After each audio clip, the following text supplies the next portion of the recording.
믿음의 길을 걸어갈 때 항상 그 길이 넓고 편했으면 하는 바람에도 불구하고 실제로 참된 그리스도인의 삶에는 끊임없는 고난과 또 아픔이 있습니다. 데살로니가 전서는 그리스도를 믿는 신앙으로 인하여서 여러 가지 당하는 고난과 또 핍박 가운데 있었던 초대교회 그리스도인들을 향한 하나님의 말씀입니다. 사도 바울은 2차 전도 여행 중 데살로니가 사람들에게 복음을 전했고 하나님께서는 선하신 뜻 가운데 데살로니가 교회를 세워주셨습니다. 하지만 바울은 여러 대적자들로 인해 오래 그곳에 머물지 못하고 거기를 떠나야만 했습니다.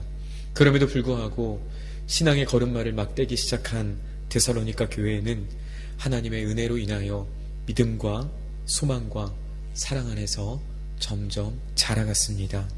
바울은 이 소식을 고린도에서 듣게 되었습니다. 그리고 이것은 바울에게 참으로 기쁜 소식이 아닐 수 없었습니다. 비록 데살로니가 교회에는 탁월한 지도자나 넉넉한 재정이나 번듯한 건물 하나 없었지만 그들의 믿음은 날이 갈수록 자랐고 특별히 그들의 사랑이 더욱 풍성해져 갔기 때문입니다. 바울은 이 모든 것을 하나님께 감사드리며 데살로니가 교회의 아름다운 모습을 여러 교회에 자랑하게노라 라고 말하고 있습니다. 3절과 4절의 말씀입니다. 형제들아 우리가 너희를 위하여 항상 하나님께 감사할지니 이것이 당연함은 너희의 믿음이 더욱 자라고 너희가 다 각기 서로 사랑함이 풍성함이니 그러므로 너희가 견디고 있는 모든 박해와 환난 중에서 너희 인내와 믿음으로 말미암아 하나님의 여러 교회에서 우리가 친히 자랑하노라. 아멘.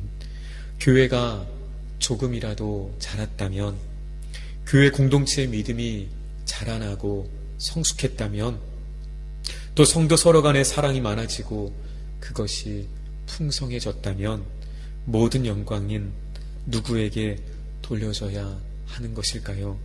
오늘 사도는 이 모든 영광을 하나님께 돌리고 있습니다. 자신이 복음을 잘 전해서도 아니고 누군가 교회 안에 희생하고 봉사해서도 아닙니다.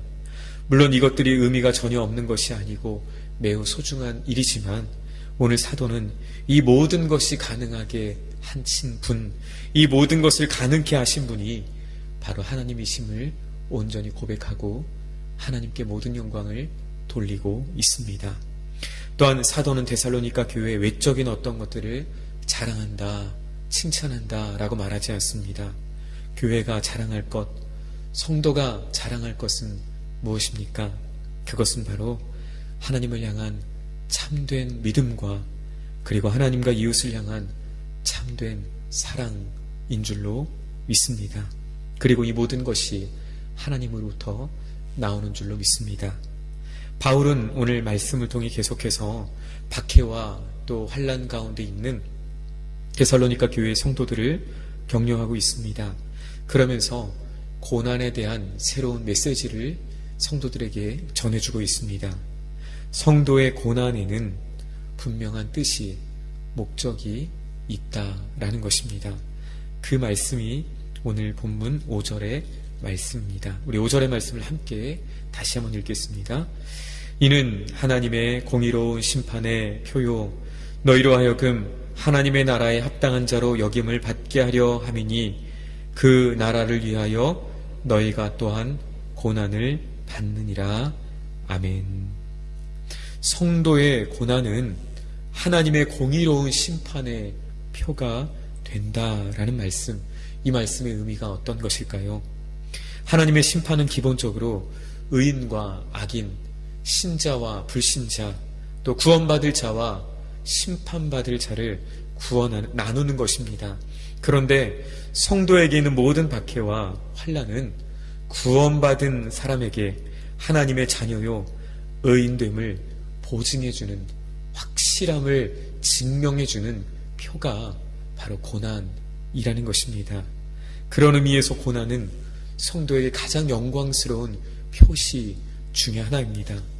성도에게, 참된 성도에게 고난이 있고 믿음으로 인하여 당하는 박해와 환난이 있다면 그것은 그가 진실로 구원받은 하나님의 백성이 되었음을 말해주는 객관적인 증거요, 표시가 된다라는 말씀입니다. 또한 심판은 일반적으로 하나님의 죄에 대한 그런 심판을 말하지만 오늘 본문에서는 성도를 성도답게 하시려는 연단의 의미를 동시에 담고 있습니다. 다시 말해 성도가 성도다워질 때 하나님께서는 여러 가지 박해와 환난을 통해서도 그의 내면과 그의 삶을 온전케 하신다라는 것입니다. 고난의 목적은, 성도에게 당하는 고난의 목적은 심판이나 멸망이 아니라 그 목적은 오늘 말씀과 같이 하나님의 나라에 합당한 자로 성도를 온전케 하시는데 그 목적이 있다라고 말씀하고 계십니다. 계속해서 사도는 고난당하는 성도들의 시선을 오늘 현재에서 미래, 영원으로 향하게 하고 있습니다. 다시 말해 지금 당하는 성도의 고난이 영원하지 않다라는 것입니다. 하나님의 공의가 머지않은 미래에 반드시 나타나게 될 것이다 라고 말씀하고 계십니다. 그것이 6절로 9절의 말씀입니다. 말씀을 보면 그리스도 안에 있는 사람들, 성도들을 고통스럽게 하는 사람들에게는 그것을 갚아주시고, 또 성도를 고통하게 하는, 그 고통받게 하는 이들에게는 또한 하나님께서 같은 환난을 겪게 하신다라고 말씀하십니다. 고통스럽게 하는 이들에게는 그것을 갚아주시고, 고통당하는 이들에게는 하나님의 안식을 주시는 것, 그것이 바로 하나님의 공이다라고 말씀하고 계십니다. 오늘 하나님의 나라를 위해서 우리가 이 땅을 살아가면서 당하는 여러 가지 고난이 있고 또 아픔이 있고 환난이 있지만 반드시 하나님의 때에, 하나님의 날에 하나님께서 그것을 갚으시고 안식으로 갚아 주신다라는 것입니다. 비록 우리가 사는 날 동안 그것을 다 볼 수 없고 우리의 시대에 하나님의 공의가 다 이루어지지 않는 것 같이 느껴질 때도 있지만, 그럼에도 불구하고 오늘 살아계시고 영원하신 하나님의 말씀대로 하나님의 공의는 반드시 이루어지는 줄로 믿습니다. 우리 주님 이 땅에 오셔서 사시는 동안에도 고난당하시고 죽으신 것과 같이 성도의 삶에도 이 땅을 사는 동안 고난이 있고 박해가 있고 환난이 있습니다.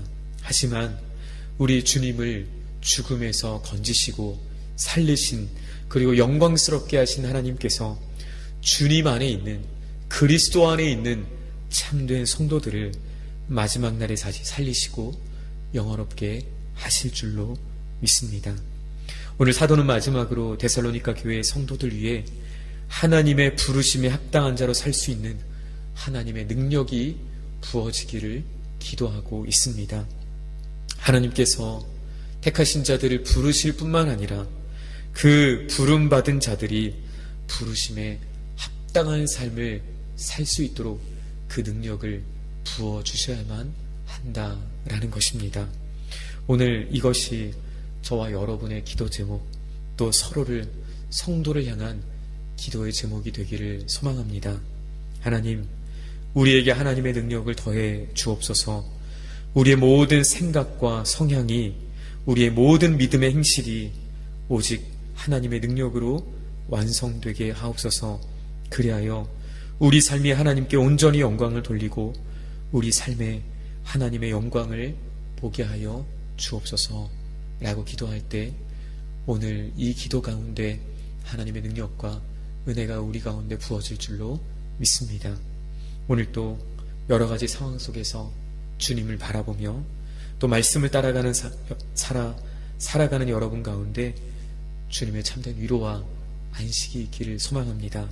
그리고 사는 날 동안 주님의 은혜로 온전히 자라서 모든 영광을 하나님께 돌리는 하나님의 부르심에 합당한 자들로 세워지는 이 놀라운 은혜가 여러분 가운데 함께 하시기를 간절히 소망합니다. 걸어가신 하나님, 은혜를 감사합니다. 오늘 사도 바울이 데살로니가 교회를 위하여 기도하는 것처럼 오늘 우리의 믿음이 하나님의 부르심에 합당하도록 성장하고 또 성숙하고 또 온전해지도록 도와주시옵소서.